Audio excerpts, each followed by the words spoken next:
something you got to remember. This is a principle we're going to run through as we talk a little bit about today. It's kickball as the sermon. The idea was if you hadn't been in Sabbath school, the father has a little kid who wants a ball. It's like, you know, a little ball, a toy ball. And so he starts begging his dad, if you love me, you'll give me the thing. And his dad's like, you don't quite understand love. And then it talks a little bit about how the kid gets something better later, which is a huge principle that we all have to remember. In fact, these two F's, one of them will rule your life. One will change it for the better. The other one will kill you. And I've seen it happen enough times. So I want to explain them. Okay? Here's the first one. This one's F. It stands for faith. This is a gift from God. This one is a fabrication. This one's an F and it stands for fear. And it's what the devil uses to replace that one.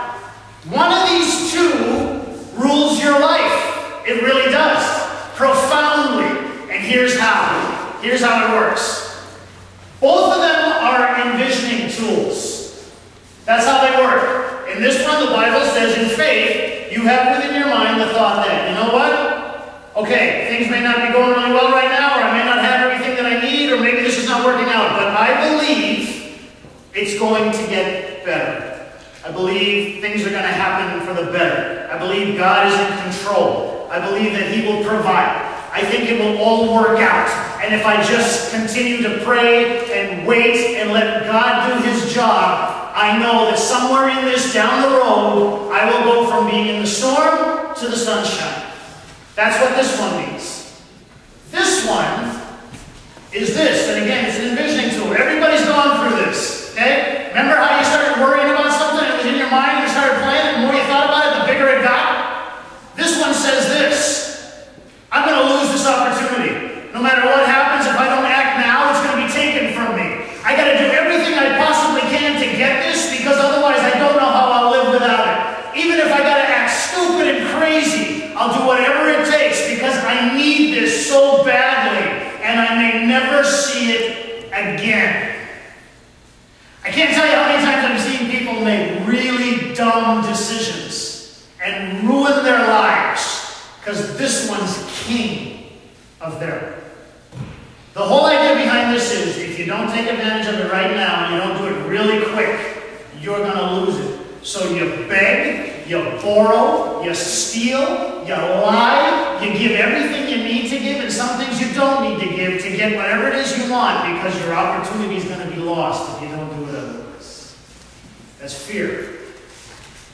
This one is, I wait, I pray, I trust, I prepare.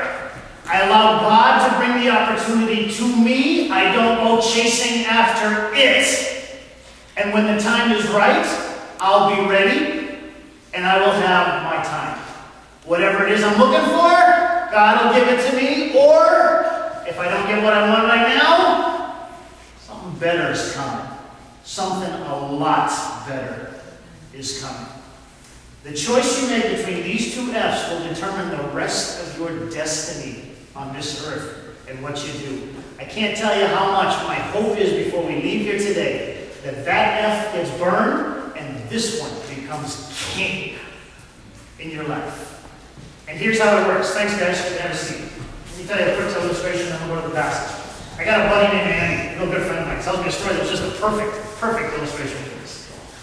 Andy's a little kid. He's like 10. You know, at a kid's age, everything, right? He is with his family, and he goes to the Puyallup Fair. Who's been to the fair? When you go to the fair? Something, right? Go to the fair. So they're walking around the fair, and they're in the grounds, and you've got all the food booths with corn dogs, and the elephant ears, and the smoothies, and the shakes, and they walk over here, and you have all the pamphlet and colors of the prizes and things, and then all of a sudden they walk in, and Andy sees it. He sees it. It's big, it's beautiful, it's got flashy lights, and it's rotating. Mom, I want to ride. I want to get on that ride. And Mom says, Andy, not this year. Not this year. Not yet. No, Mom,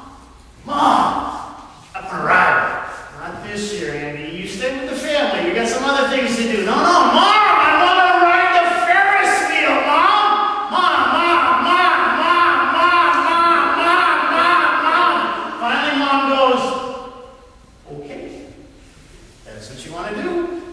Okay. So he gets his ticket and he gets in line. And he's standing all excited looking at the flashing lights and everything that's going on. And Mom and the family are kind of over this side. And he gets on there and they climb him in. And the steel bar comes down. Locks him in. And the thing starts moving. Goes up just a little bit. He's like waving and looking and they're all excited. And goes up a little better. Waving, looking, and a little excited. Then he gets right up to the point where it's across there and he starts going, and he goes, and he starts screaming. And he told me for 6 minutes, all of the fair, I knew he was on. The sound really works well. That's pretty good, man. I kind of like that. He starts screaming on the Ferris wheel as it's going in circles. And they're not stopping because they got a full Ferris wheel. So he's just going and he's screaming. And he gets back down, and he says he gets back down, and the first thing he does is he clutches his mother. And his mother holds him. And he says, I really gotta go home. And she says, why? And he says, because I gotta change my clothes. And that's life. It seriously is. There are so many times you will walk into life and all of a sudden it's the big, flashy, glitzy, glittery thingy that's out there. And you're looking at it and you're thinking, I want to ride. I really want to ride. I can't tell you how many times I've had the, I want to ride. I really want this. I want it bad. And you're looking at it, and it's out there.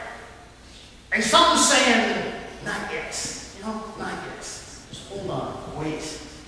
And this is what you go through. It's the 2 F's. Because I'll tell you what happened with Andy. Andy's sitting there looking, and this is what he's thinking. And this is what everybody thinks. And this is why it's so important you don't think this way.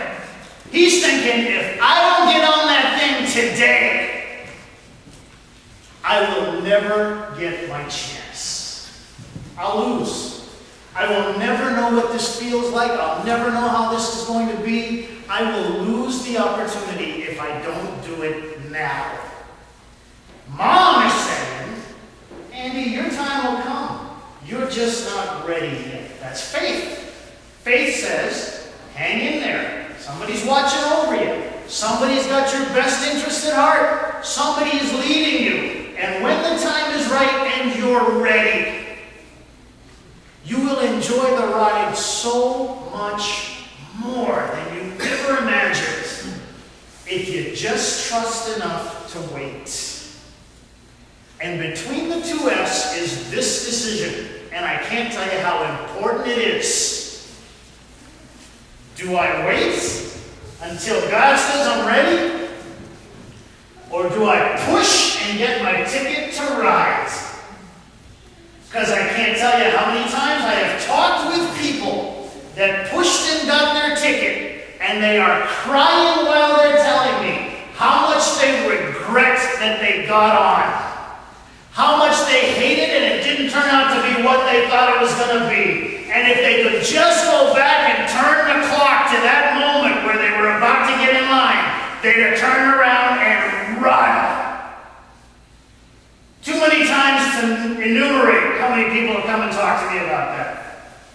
And I have had the flip side also, where I have watched people that have been faithful, that have been denied a long time, that have gone without and have sacrificed, that have been through some pretty bitter experiences and had some very unfair things happen to them. And within them is this ability to say, you know what, I don't understand what's happening, but I trust you. And because I trust you, I will wait. And when you think I'm ready, either it's going to